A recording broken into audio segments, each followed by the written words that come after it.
Et yo tout le monde, aujourd'hui on se retrouve pour une nouvelle vidéo donc sur un deck espace-temps aggro. Donc qu'est-ce que c'est qu'un espace-temps? L'espace-temps c'est on va avoir des cartes de notre dispersion et on va les transférer en dimension parallèle, ce qui va pouvoir nous faire arriver une carte. Donc en leader côté non éveillé, on va avoir l'Océan masqué. Activation principale, une fois par tour, placez les 3 cartes du dessus de votre deck dans votre zone de dispersion. Si une carte est noire est placée dans votre zone de dispersion avec cette capacité, cette carte acquiert coup critique. Pour toute la durée du tour, si une carte d'une autre couleur est placée dans la zone de dispersion, cette carte gagne plus 5000 de puissance pour toute la durée du tour. Alors, s'il y a... donc là, ça va être un deck noir-rouge. S'il y a 2 rouges, elle a que plus 5000 et pas plus 10 000. Voilà. Donc on éveille 4 points de vie au moins, on draw 2. Bardock sortie des ténèbres, exactement la même capacité, sauf que quand elle attaque, elle pioche une carte. Ensuite, on va avoir 4 extras. Donc, faille dans l'espace-temps.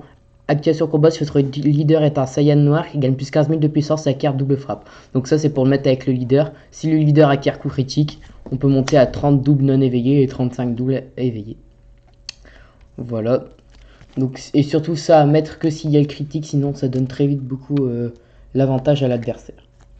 Ensuite, 4 super combos. Kaioshin du temps, la protectrice du monde. Super combo. Quand vous effectuez un combo avec cette carte, s'il y a 5 cartes au plus dans une dimension parallèle, piochez une carte, cette gagne plus 10 000 de puissance de combo pour toute la durée du tour. Donc là, ça va pas être à 4 points de vie ou à étincelle 5, ça va être à 4 cartes en warp. Voilà. Ensuite, on va voir 3 Bardock Insta réveillés des premium packs qui sont sortis il n'y a pas longtemps sur Dragon Ball Card Game avec des cartes exclusives. Donc espace-temps 4. Donc là, il faut avoir 4 cartes en dispersion pour les mettre en warp. Quand vous jouez cette carte avec espace-temps, piochez 2 cartes, choisissez jusqu'à une carte d'autre main et placez-la dans la zone de dispersion. Voilà. Ensuite, on va avoir 3 Saiyan au masque noir, pouvoirs obscurs. Quand cette carte attaque, vous pouvez rajouter une carte de point de vie à votre main. Si vous faites ainsi, cette carte gagne plus 10 000 de puissance pour toute la durée du tour. Autre, ça ne va pas être cette capacité-là qui va nous intéresser, ça va être celle-là. Quand votre adversaire joue une carte de combat avec 15 000 de puissance ou moins avec une capacité non clé, il choisit 2 cartes de sa main et les place dans sa zone de dispersion. Donc capacité non clé, ça va être tout ce qui est Octo, activation principale. D'ailleurs, apparition est un mot-clé, donc ceci ne marche pas pour les apparitions, ça marche juste sur les autos et les activations principales. Ensuite, comme c'est un deck aggro, bien évidemment, on va avoir des KB Saiyan. Donc quand cette carte attaque, vous pouvez choisir une de cartes de points de vie et rajouter là à votre main, puis cette carte gagne plus 10 000 double frappe. Ensuite, on va avoir 4 Trunks puissance croissante. Donc c'est exactement le même effet que du KB, sauf qu'au lieu que ça soit 10 000 double frappe, ça va être 10 000 coups critiques. Voilà. Ensuite, on va avoir 4 double frappes. Donc 3 Kaioshin et 1 Champa. Alors exactement, ça va pas être Kaioshin ou Champa, ça fait exactement le même effet. Si vous avez 4 Champa, ça va être la même chose. Si vous avez 4 Kaioshin, ça va être la même chose.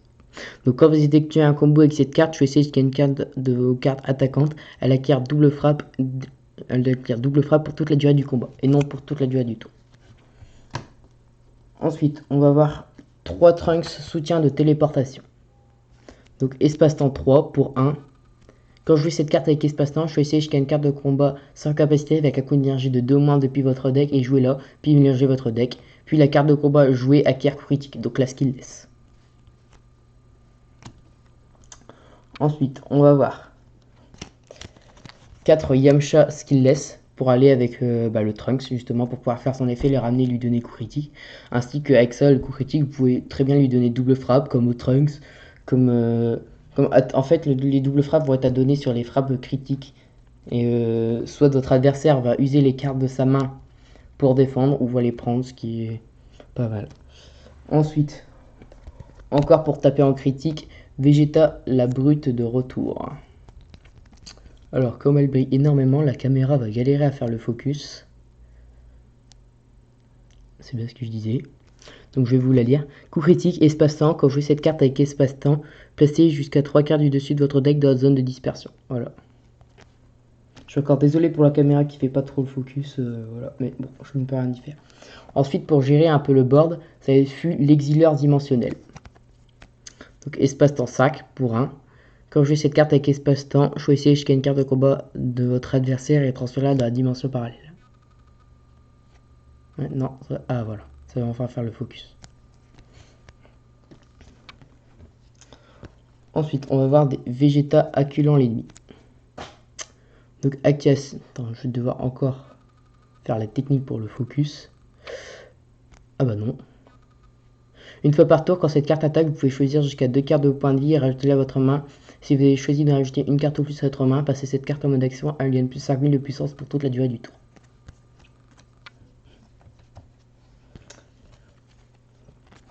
Ensuite, on va voir des Sangohan explosion offensive. Donc coup critique, quand cette carte attaque, si vous avez 4 cartes ou moins dans votre main, piochez 2 cartes. Donc là c'est pour pouvoir aggro, donc en usant les effets du leader, les failles dans l'espace-temps, les doubles frappes, sans pour autant perdre sa main. Ensuite on va avoir 2 contres de mise en jeu, événement inattendu. Contre de mise en jeu, ça avait 3 cartes de combat ou plus en jeu avec des coups d'énergie de 2 ou plus. La carte de combat jouée par votre adversaire est placée dans la zone de dispersion de ce propriétaire au lieu d'être mise en jeu. Choisissez toutes les cartes de combat avec des coups d'énergie de 2 ou moins en ignorant la capacité barrière et transférez-les dans la dimension parallèle de leur propriétaire. Ensuite on va avoir 2 contre-attaques, donc Videl duo héroïque. Donc pour un rouge, donc comme c'est un bicolore, faites vraiment attention à garder toujours un rouge au lieu d'un noir. Donc contre-attaque, annuler l'attaque et jouer cette carte. Pourquoi je joue ça en contre? Parce que ça permet de contrer et d'après avoir du plus 5000, vu que ça va être un deck aggro, il va falloir vraiment optimiser tout ce qui est puissance de combo et attaque, donc ce qui va permettre à gagner plus 5000. Ainsi que le permanent, on n'en a pas vraiment besoin vu que il n'y a pas de Gohan dans le deck. Ensuite, on va voir 2 autres contres. Explosion de force. Contre-attaque, votre leader est noir. Annulez l'attaque. Choisissez jusqu'à une carte de combat noire depuis votre zone de dispersion ou votre dimension parallèle avec un coup d'énergie de 1 et rajoutez-la à votre main. Ou après, on peut faire avec étincelle 5, mais bon, étincelle 5, ça va être rarement le cas vu que tout le monde, vu qu'à chaque fois vous allez avoir dans votre warp, vous allez faire des espaces-temps à tous les tours, mais bon, ça va être tard. À part si vous voulez faire où est-ce que l'adversaire fait vraiment un gros tour d'aggro, vous allez vraiment comboter et là vous allez pouvoir avoir étincelle 5 et contre. Ensuite au niveau des finishes, on va voir les FU, le scientifique. Donc espace-temps 7 pour 1. Le focus s'il te plaît. Quand je joue cette carte en utilisant espace-temps, piocher 2 cartes. Donc on n'est pas vraiment obligé de le jouer pour finish. Par exemple contre les Hachiak, souvent ça permet de draw 2 et de pas mal aggro. Si vous avez déjà attaqué avec le leader, il va essayer de contrer, vu que ça va taper en critique. Et puis vous allez pouvoir mettre une double frappe derrière. Non critique, mais une double frappe quand même. Ensuite, FU bannissement obscur, donc qui est aussi dans la gift box, hein, bien évidemment. Trio offensif, c'est-à-dire vous allez pouvoir attaquer une fois, d'étape, attaquer une fois, d'étape, attaquer une fois. Donc c'est 3 attaques. Espace-temps 8 pour 4 d'énergie. Votre adversaire ne peut activer de capacité à moins de choisir une carte de sa main et la transférer dans sa dimension parallèle. Donc avant d'activer sa capacité, il va devoir la warp. Je m'explique. Si le leader, enfin si l'adversaire a son leader non éveillé et qu'il n'a 0 carte en main, il ne pourra pas s'éveiller car il doit warper avant de déclarer la capacité. Donc il ne pourra pas se réveiller et restera donc à 10 000. Voilà, donc c'est tous ces exemples-là. À chaque fois, il devra se warp avant de faire la capacité. Donc s'il a qu'un contre en main, il ne pourra pas l'activer car il faut qu'il se warp avant. Voilà, donc j'espère que cette decklist vous aura plu. Je vais aussi maintenant vous parler des match-up.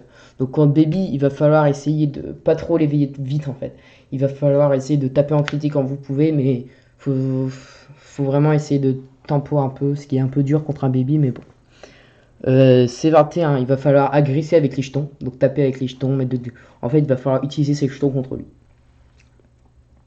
Donc par exemple il est à 8 HP, vous allez taper avec 3 jetons, et ensuite vous allez taper avec un KB pour lui mettre 2 points de vie, ce qui va lui faire passer à 3 en fait. Il va falloir utiliser plein de techniques comme ça. Ensuite contre les Hachiak, c'est vraiment extrêmement compliqué, car une attaque c'est vraiment dur à être deck, parce que c'est vraiment est une enchaînement d'attaques. Mais c'est à voir. C'est s'il a la secret, c'est un peu compliqué. S'il ne l'a pas, ça va être jouable, mais toujours aussi dur. Contre Slug, c'est mort parce qu'il vous agresse trop. Enfin, il vous fait défausser votre main trop vite et il vous met des coups critiques, c'est mort. Contre, je crois que j'ai tout fait. Contre des decks tempo, ça marche. À part contre des virus qui jouent exclusivement avec des contres de mise en jeu, qui vont vous contre mise en jeu les KB avec des Shorpa, tout ce qui vous fait pique en fait, il faut les contre-mises en jeu et le tour d'après les tuer. Ce qui va vous empêcher de vous éveiller et ce qui va vous empêcher de remplir votre main. Ce qui va d'ailleurs empêcher d'aggro pour enfin faire un tour final où est-ce qu'il va vous kill en fait. Ouais, contre les bébés c'est dur mais c'est jouable. Et puis voilà. En attendant, j'espère que cette vidéo vous aura plu et on se retrouve pour une nouvelle vidéo. Salut!